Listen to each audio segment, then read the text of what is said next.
It's cold. It's gonna snow tonight. That means it's time for something warm and comfort food. This is gonna be a pot roast. So I got a great big piece of chuck here. If you cook it for a long period of time, it's delicious and it really just falls apart with a fork, even a spoon. So let's just show you how it's done. First thing I wanna do, this one comes all tied up. I don't want it tied up. So I'm taking it out of bondage. We don't need it shibari. There we go. I don't need all of this fat, so I'm gonna trim it out just a little bit. We do not want to take out all of it because we want some of this fat in there because that helps make it delicious. Not healthy, but delicious. So, okay. Frankly, that's about all I want. Great big piece of meat. Wash hands.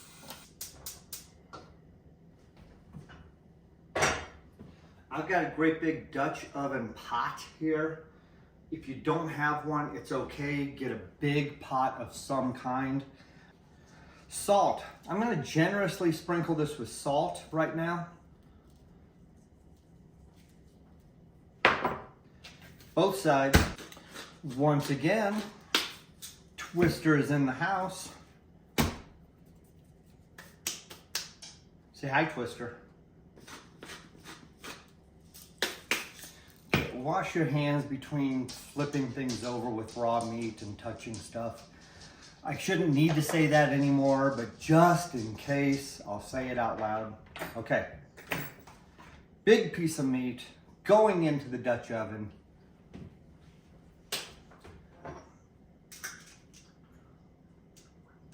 Little bit of olive oil. Little bit of light. Right now we just want to sear the outside. Wash up. Fresh cutting board. This is my vegetable cutting board. It's green, just like vegetables. I've washed the celery.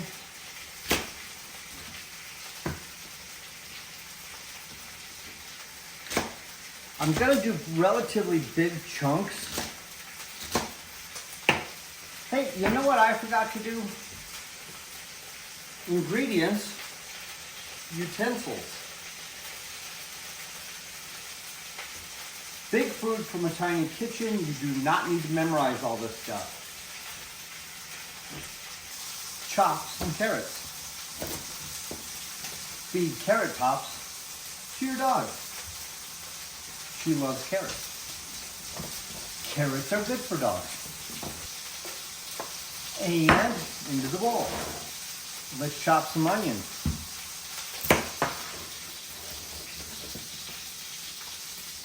Into the bowl, mostly.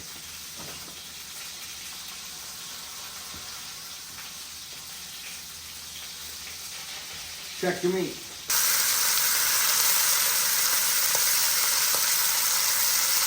So we don't want to cook the meat in here. So once it's browned on both sides,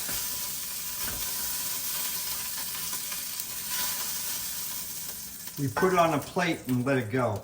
There's a lot of fat down in the bottom, just rendered out. That's what we're going to cook the vegetables in. So at this point,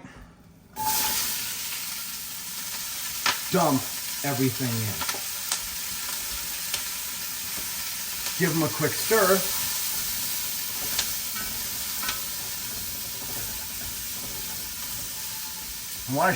I want to show you something here.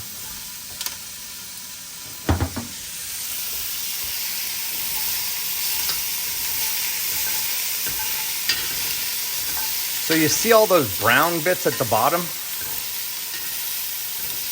That's good. We want those.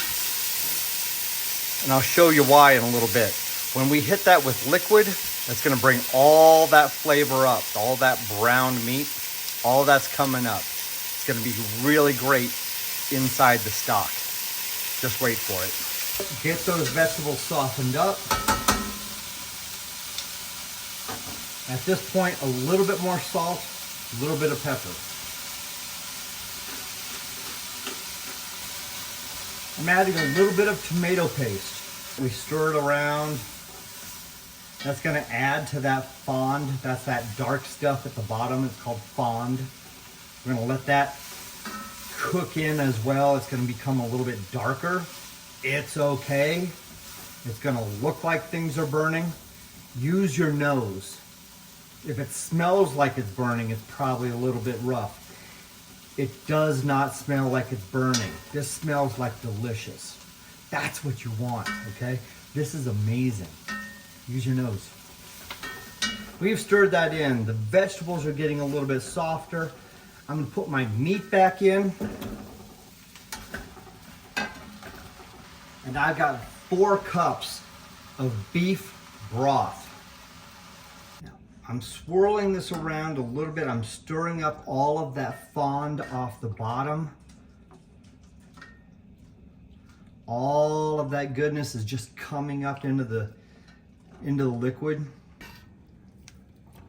Okay, now this probably needs a little bit more. Unfortunately, I don't have any more stock. So I've got 2 options. One, I can go to the store and get more stock. That doesn't seem reasonable to me. So I ain't doing that. I'm gonna add water instead. Water's fine. And frankly, if you don't have stock, water's fine. This would be delicious with just water.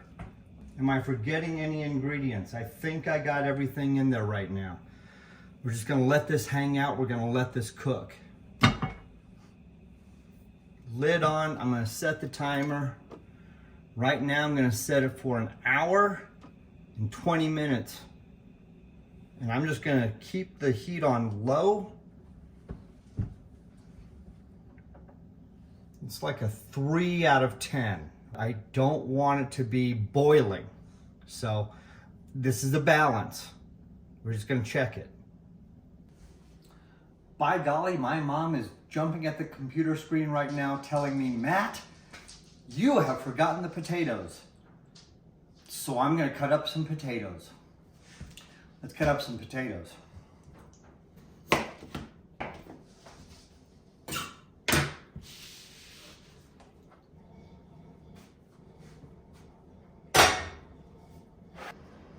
We got potatoes in there. It's bubbling just fine. We're gonna let those cook. We've still got 1 hour and 8 minutes. So it's not quite done yet. The flavors are incredible. The potatoes, the carrots, those are about done. So I want this to be a little bit more tender. It's getting there. It's not there yet.